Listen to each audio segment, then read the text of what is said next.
Bonjour, c'est Christophe pour Whitecat. Je vous présente aujourd'hui le module Chaser qui s'appelle soit en cliquant Chaser, soit en tapant Shift C. Le module Chaser est assez complexe. Il permet de fabriquer des chasers à la volée en spectacle ou de les préparer et de les jouer normalement. Alors, le module Chaser se décompose en plusieurs commandes. Le play, le départ, la commande de seek au point de départ du chaser, la commande de mise en boucle du chaser, le sens de la marche vers la droite, le sens de la marche vers la gauche, l'aller-retour lorsqu'on souhaite une marche alternée droite-gauche, gauche-droite. Il comprend le time unit qui est l'expression du temps par case. Chaque case est un événement. Cet événement dure le temps du time unit. Il y a deux modes d'expression de ce temps pour les montées et les descentes. Le mode slave pour asservir la vitesse du time unit à un fader. Le mode launchpad qu'on verra après, qui est un mode gris pour intervenir en MIDI dans les cases. Les commandes d'opération pour affecter dans chaque case une opération par piste, la montée, le maintien de l'ensemble des projecteurs ou la descente de ces projecteurs dans la piste. Des commandes de sélection on-off des pistes,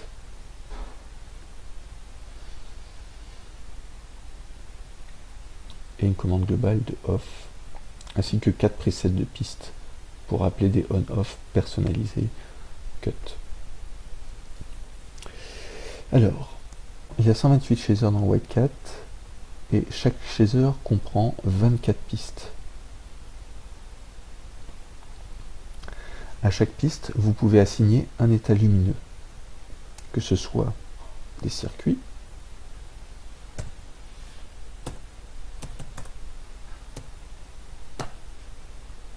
on fait F1, on clique la piste et on enregistre. Ou que ce soit une mémoire. Il faut que la mémoire existe. Donc vous tapez votre numéro de mémoire, F1, et vous la storez dans la track en question. Et elle s'affiche comme étant une mémoire. La piste 1, on va mettre le circuit 1 à full. Chaque chaser peut être affecté à un dock. Pour affecter la sortie, donc voir ce qui se passe, vous cliquez le mode Affect to Dock de votre chaser, et donc là on est chaser 1 en mode Affect to Dock, F1, et le curseur du fader devient vert, et le FX numéro 1 est affiché.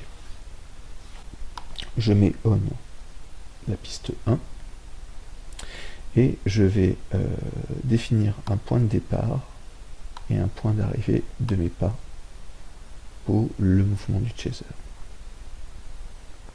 Donc c'est à peu près comme une timeline, c'est-à-dire qu'on peut définir donc un point de départ, un pas de départ et un pas d'arrivée. Je vais encoder pour l'instant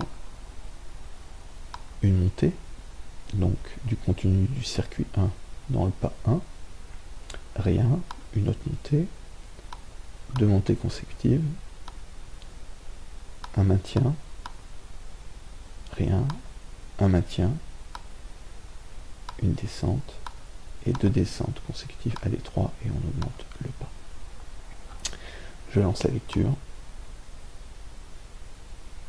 On voit donc les montées consécutives, le maintien à full, rien, maintien à full, rien, descente de full vers 0, descente de full vers 0, 3 fois.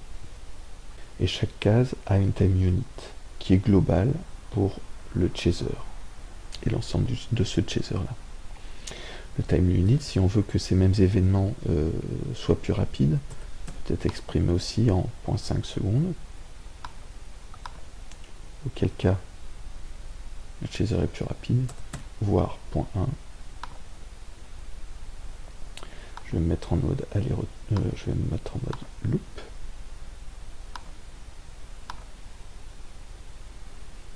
Et dans l'autre sens. Ou définir qu'il s'exprimera en 5 secondes, chaque pas s'exprimera en 5 secondes.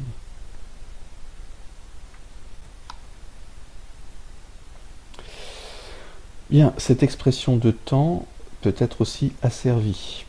Elle est asservie à l'accéléromètre du dernier fader auquel ce chaser a été affecté. Je me mets en mode slave.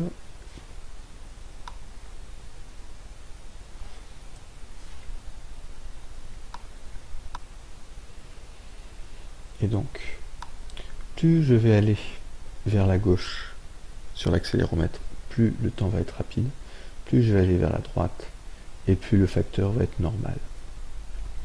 Donc si j'ai un time unit par exemple de 5 secondes, complètement à droite, l'accéléromètre nous rend le time unit de 5 secondes, qui est la valeur maxima, et plus je vais aller vers la gauche, et plus ce time unit va diminuer. Ce qui permet d'accélérer ou de ralentir à la volée un chaser. Bien, nous avons eu le mode slave, on va rester en mode de chaser normal, toujours sur donc, le mode chaser 1. Donc ici, j'ai la piste 1 qui est active et sa sortie est proportionnelle à son niveau. Je peux couper le on de la piste et plus rien n'est actif.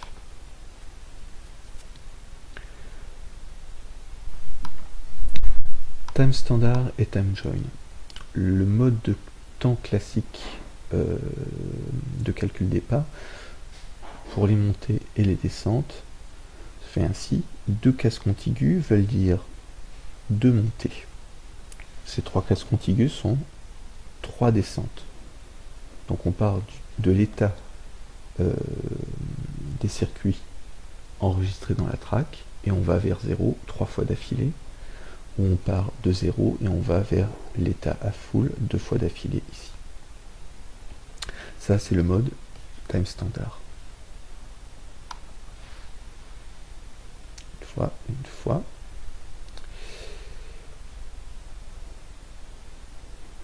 Et là, on va descendre à 0, redescendre à 0, redescendre à 0.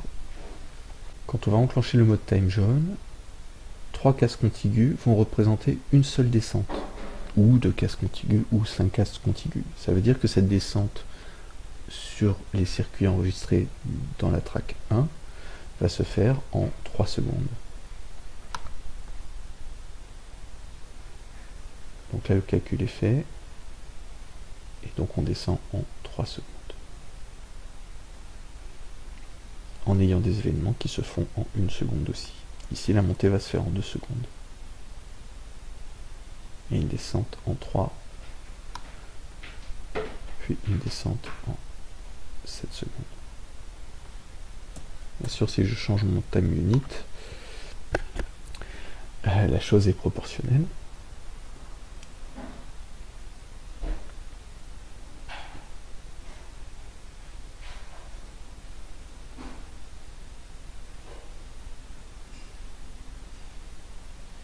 Donc là, on va monter en 10 secondes. Et on va refaire une descente en 15 secondes.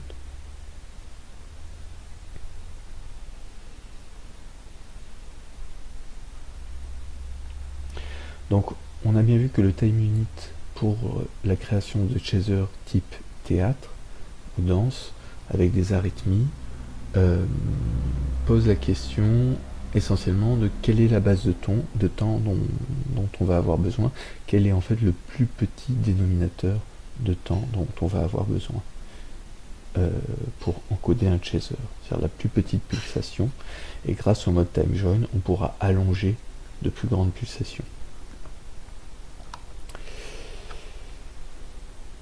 Donc, nous avons vu qu'il y avait 24 tracks par chaser. Donc ça veut dire 24 états lumineux que l'on peut enregistrer et injecter dans les pas des chasers. Du chaser sélectionné ici. J'active cette fois-ci la piste 2 qui comprend la mémoire 2.5. Donc on va revenir sur un mode de temps un peu plus sympa. Hop. En mode time join. Avec des temps de maintien.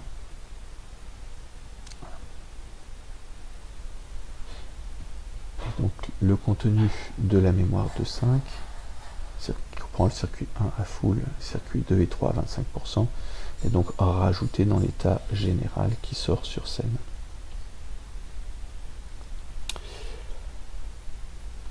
Éditer un nom. Donc toujours avec la touche Edit bien activée pour pouvoir éditer un chaser. Le nom de mon chaser. Cliquez ici. Et on peut aussi décider d'avoir une édition des noms de pistes.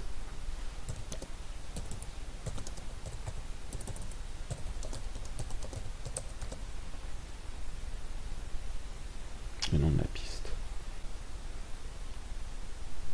Toutes les pistes sont on. La sortie est inversée. Toutes les pistes sont off. On peut enregistrer aussi des presets de sélection on-off. On tape F1, on clique le preset.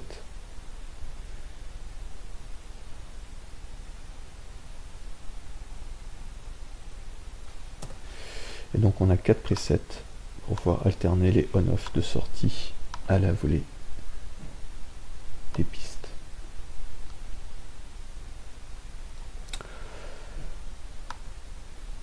Enfin, troisième petite chose très importante, en tout cas en théâtre, j'enregistre mon circuit 1 dans cette piste-là.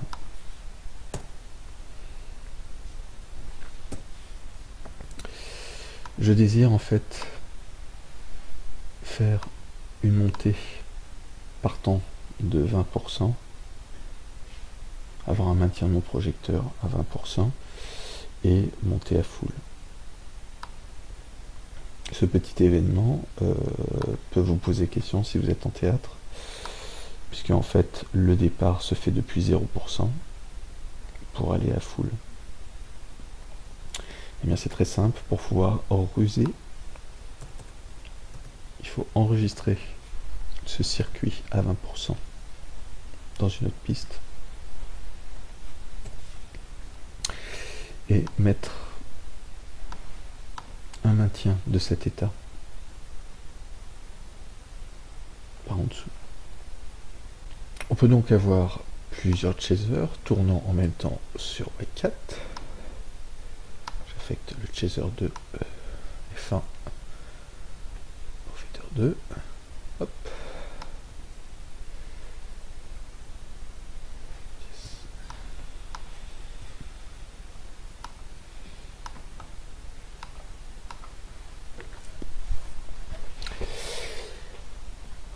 Donc, on a donc plusieurs chasers.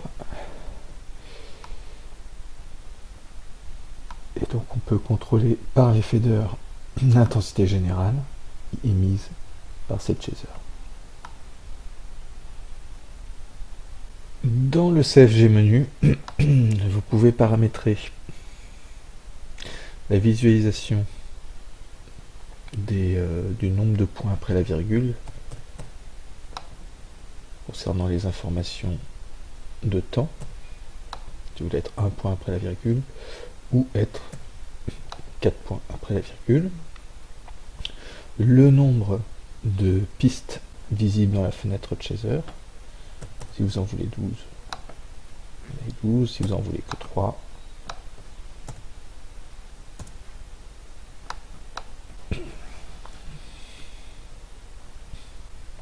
le bouton View permet de voir d'où viennent les circuits allumés. Donc là, on voit qu'ils viennent du fader 2 par exemple et du fader 1. Cependant, au survol des tracks, vous pouvez voir quels sont les circuits affectés à chaque track.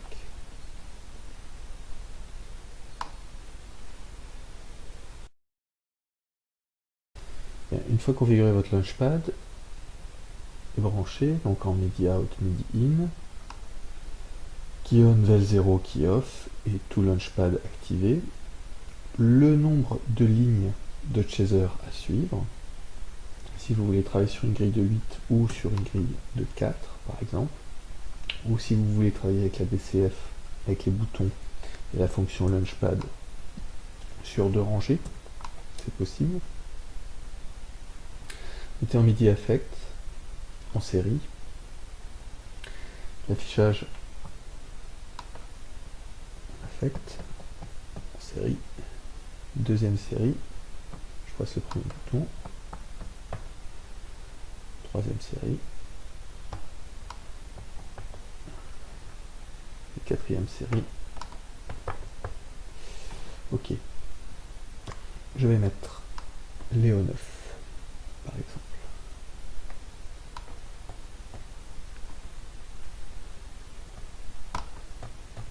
Ok.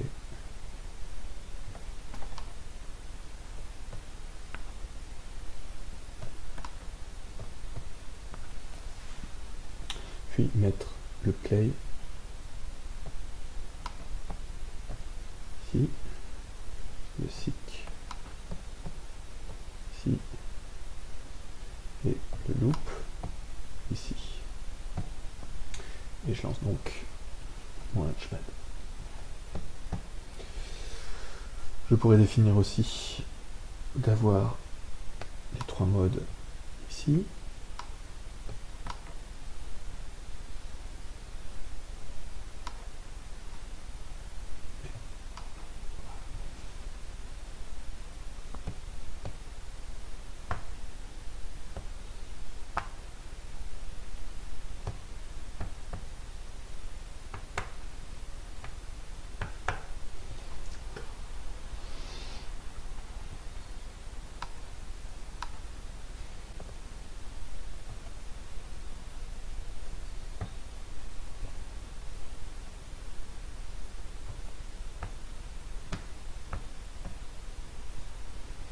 On remarquera que le curseur apparaît en jaune pour indiquer la position de la timeline.